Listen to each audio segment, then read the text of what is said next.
ఎమ్మెల్యేలు ఎందుకు బయటకు వచ్చారు అనేది ఎమ్మెల్యేసే చెప్పాలి, నాకు తెలియదు. ఎందుకంటే ఒక్కొక్కరికి ఒక్కొక్క కారణం ఉండొచ్చు. వాళ్ళు ఎందుకు బయటకు పోయినరో ఏందో ఆ జడ్జిమెంట్ చేసేటటువంటి పరిస్థితిలో నేను లేను. నేను అప్పుడు అక్కడ నన్ను జైల్లో ఉంచినటువంటి సందర్భంలో చాలామంది ఎమ్మెల్యేస్ వెళ్ళిపోయారు. సో అప్పటి పరిస్థితులు ఏందో నాకు తెలియదు. అంతకుముందు నేను బీఆర్ఎస్ పార్టీలో ఉన్నప్పుడు ఎవరన్నా ఎమ్మెల్యేలు కొద్దిగా బాధపడ్డా, నారాజు ఉన్నా, ఏదన్నా ఇష్యూస్లో ఉన్నా కూడా నేను అనుసంధానం చేసేదాన్ని. వాళ్ళను అట్లా కాదన్నా ఇట్లా అని సంజాయిస్తుంటే పార్టీలో మనం ఉండాలి, బలంగా పార్టీ కోసం పనిచేయాలని చెప్పి అనేక మంది ఎమ్మెల్యేతోని సత్సంబంధాలు పెట్టుకొని వారిని పార్టీలో ఉండే విధంగా నేను చేసిన. కానీ ఆ తర్వాత మొన్న 10 మంది ఎమ్మెల్యేలు వెళ్ళిపోయినరు. ఎందుకు వెళ్ళిపోయినరు అన్నటువంటి విషయం అయితే నాకు తెలియదు.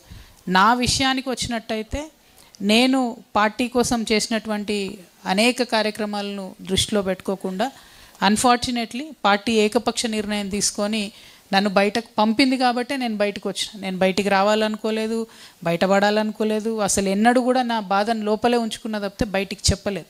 కానీ అనివార్య పరిస్థితుల్లో ఇవాళ చెప్పాల్సి వచ్చింది కాబట్టే నన్ను పార్టీ సస్పెండ్ చేస్తే పార్టీ ద్వారా వచ్చినటువంటి ఎమ్మెల్సీకి రాజీనామా చేసిన, పార్టీ ప్రాథమిక సభ్యత్వానికి రాజీనామా చేసిన, నా ప్రజల దగ్గరికి మళ్ళీ నేను వెళ్తా ఉన్నా. నాకు తెలియని తెలంగాణ కాదు, కొత్త తెలంగాణ కాదు, మొత్తం నేను తిరిగిందే ప్రతి ఊరు, ప్రతి మండలం. మళ్ళీ ఒకసారి వెళ్ళి అందరినీ కలుస్తా, నా బాధ పంచుకుంటా, వాళ్ళ బాధ తెలుసుకుంటా, పరిష్కార మార్గాన్ని వెతికేటటువంటి ప్రయత్నం చేస్తున్నా.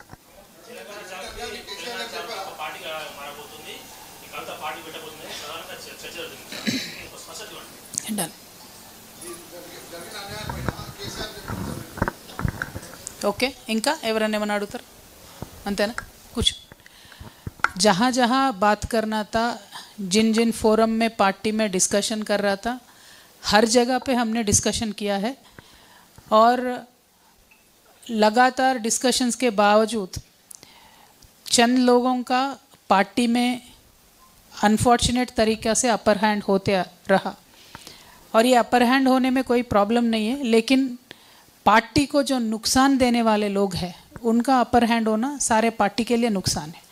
तो सिर्फ मैं अपनी बात नहीं कर रही हूँ, मैं हमेशा पूरे पार्टी का ही बात करती थी, आज भी पूरा पार्टी का ही बात करूँगी. कोई भी ऑर्गेनाइजेशन, जागृति हो या बीआरएस हो, जो कांग्रेस हो, अगर वो ऑर्गेनाइजेशन के अंदर आप हो,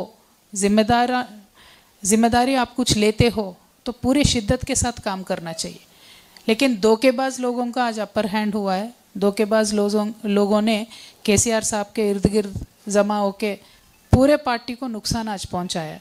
तो वही मेरी प्रॉब्लम है, उनके वजह से ही आज पार्टी से मैं बेदखल हुई हूँ. Thank you.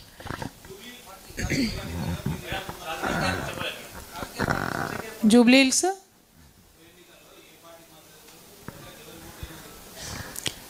హిల్స్ ఉప ఎన్నికతో మేము పెద్దగా మాకు ఇంట్రెస్ట్ లేదండి. అది చిన్న ఎన్నిక, అన్ఫార్చునేట్లీ ఒక ఎమ్మెల్యే గారు చనిపోవడంతో వచ్చిన ఎన్నిక. మేమైతే ఏం స్టాండ్ తీసుకోదలుచుకోలేదు, మాకు సంబంధం లేదు.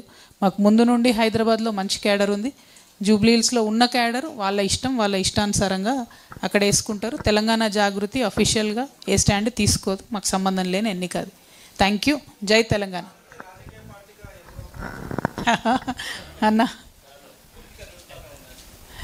అన్న ప్రస్తుతానికి పబ్లిక్ రూట్ మ్యాప్ ఉందన్న. ఆ రూట్ మ్యాప్ అంతా కూడా మీకు ఇచ్చిన 33 జిల్లాలలో పబ్లిక్కి సేవ చేయడమే పెద్దది కదన్న. పొలిటికల్ పార్టీ వేటుడు ఎంతసేపు, పార్టీ ఇంపార్టెంట్ కాదు, ఇష్యూస్ ఇంపార్టెంట్, పొలిటికల్గా సాల్వ్ చేయడం ఇంపార్టెంట్.